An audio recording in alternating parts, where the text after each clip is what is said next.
Hello வணக்கம், இது உங்கள் சிவி ஜோன். எல்லாரும் எப்படி இருக்கீங்க? இப்போ பார்த்தீங்கன்னா ஒரு சம்பவம், அதாவது இந்த வீக்லி டாஸ்க் இப்போ தான் வந்து கொஞ்சம் நேரத்துக்கு முன்னாடி வந்துச்சு. அதுக்கு வந்துட்டு அந்த பேப்பர் வந்துச்சு, இதுதான் வந்துட்டு ரூல்ஸு அப்படி இப்படின்ட்டு, சரிங்களா? அதில் வந்துட்டு கொஞ்சம் தப்பான நடவடிக்கை எடுத்துட்டாங்க இந்த பிக் பாஸ் டீமும் சூப்பர் டீலக்ஸ் டீமும். என்ன எடுத்தாங்க அப்படின்னா, சும்மாவே குறை கண்டுபிடிக்கிற இந்த விஜய் பார்வதியையும் திவாகரை தூக்கி கியூசியில் போட்டு விட்டாங்க. என்ன கொடுமை! அதாவது யானை தன் மேலே வந்து மண்ணவாரி போட்டுக்கிற மாதிரி இந்த வேலையை பண்ணியிருக்காங்க. இதுக்கு உண்டான பலனை இப்போ கொஞ்சம் நேரத்தில் அனுபவிக்க போகிறாங்க. ஏன் தான் இவங்களை பண்ணணும்? ஏன்னா அங்கே வந்து என்ன நினச்சிட்டாங்கன்னா, இவங்க நம்ம பழிவாங்கன்னு நினச்சிக்கிட்டு அங்கே வந்துட்டு இவங்க குறையாக பேசுவாங்கன்னு சொல்லி அவங்கள ஒரு மாதிரி கலாச்சி போட்டு விட்டாங்க. ஆனால் நம்மளுக்கு தான் தெரியும், கியூசிக்கு சரியான நாட்கள் இவங்க தான், இவங்க வந்தால் தான் சம்பவம் நடக்குன்னு.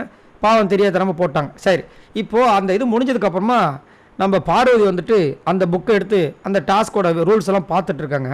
நம்பால் திவாகர் அதாவது கண்டிப்பாக கூடிய சீக்கிரம் கேஸ் வாங்கிடுவாப்புல. என்னென்னா டார்லிங்கா எதே ஏன் அப்படி இருக்கீங்க? இப்போ தான் ஏதோ மக்கள் மத்தியில் வந்து ஒரு நல்ல பேர் வாங்கிட்டீங்க. இந்த மாதிரி அப்பப்போ பொண்ணுங்கிட்ட போயிட்டு டார்லிங்கிறது என்னை கல்யாணம் பண்ணிக்கொன்றது இப்போ தான் வந்து உங்களுக்கு எல்லாம் இளமை திரும்புதா? இல்லை சோசியல் மீடியாவில் இந்த மாதிரி பேசலாமா? அதுவும் ஒரு அண்ணன்னு சொல்லிட்டு பொண்ணுக்கிட்ட போயிட்டு பேசலாமா இந்த வார்த்தையை? சரி, மனசு விட்டு கூட ஏதோ ஒன்று சொல்லலாம்.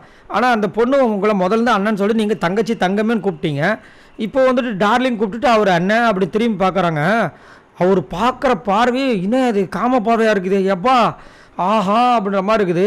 இவர் எங்கே போய் என்ன பண்ண போகிறேன்னு தெரியல. ஏற்கனவே காலையிலேயே வந்துட்டு நம்ம சபரி அப்புறம் எஃப்ஜே விக்கல் சிக்கர் 3 பேருமே வந்து வார்னிங் கொடுத்தாங்க.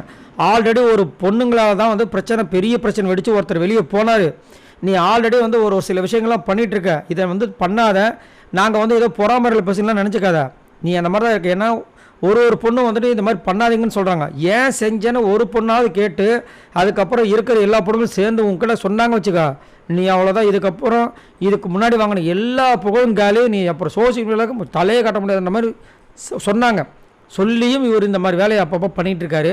இது எங்கே போய் முடிய போகுதுன்னு தெரியல. ஸோ நீங்கள் உங்களோட கருத்து சொல்லுங்கள். டபுள் திடீர்னு லூஸ் தரமாக வந்து இந்த திவாகர் பண்ணுற விஷயங்களை நீங்கள் எப்படி பார்க்குறீங்க?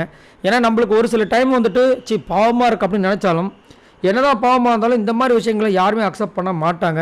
உங்களோட கருத்துக்களை சொல்லுங்கள். பாய் நண்பர்களே, மறக்காமல் இந்த வீடியோவுக்கு நீங்கள் லைக் பண்ணுவீங்க நான் நம்புகிறேன், சப்ஸ்கிரைப் பண்ணுவீங்க நான் நம்புகிறேன். உங்களால் நம்மளோட சேனல் இன்னும் அடுத்த நெக்ஸ்ட் லெவலுக்கு போகும் நான் நம்புகிறேன். பாய் நண்பர்களே.